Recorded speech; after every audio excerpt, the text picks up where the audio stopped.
So I just posted a pretty hardcore effort echo bike, and I think following that video, I just wanted to post about what I have going on this week, and maybe you guys can relate a little bit. So I'm intentionally programming a deload week this week, and I wanted to talk about some of the sort of nuances or some of the things that I'm kind of feeling like I should do.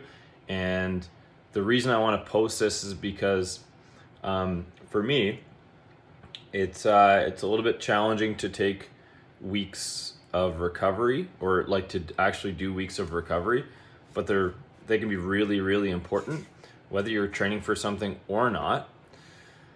The benefits are breaks up monotony, allows you some space to explore like different movements, different patterns, different routines.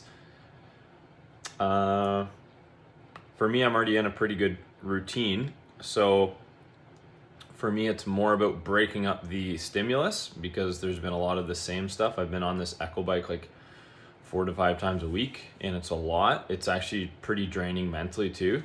So it's not just physically, but it's mentally and it's everything. And I'm going to be retesting some things next week, which are going to be really stressful. So thinking about them, pardon me, I can already tell they're going to be pretty stressful. So I definitely need some time to do other stuff, moderate effort work for a week, and likely not a whole lot of the bike. So things I'm going to be doing are trying to regulate my nervous system more. And there's ways you can regulate through exercise, but there's also ways you can regulate through breathing and other forms of movement. So what I'm going to be incorporating into this week more are things like yin yoga, which came as a recommendation from my massage therapist. I'll probably do some more restorative type yoga like yoga nidra or nidra, I forget how to say it.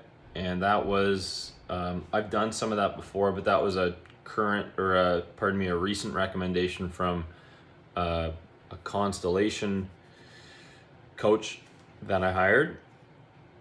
And then I'm also going to spend more time and effort doing more intention, essentially doing grounding breath work. So I'm going to expand on those types of things. And the whole purpose is to let myself become more restored, more regulated, not as stressed, so that there can be potentially a greater peak next week. And I'll be really intentional about spacing out these goddamn fan bike workouts that are going to be like mega destroyers. So you're not going to get less fit if you take some time off or you do lighter workouts. You're not going to lose your gains. You're not going to lose muscle. Keep everything else in check and do moderate stuff for a week, and you're going to be totally fine. And same thing for me. I'm going to be fine. It's needed. When the exercise intensity is high for a long time, you need some time to restore and recover. So that's this week. Stay tuned.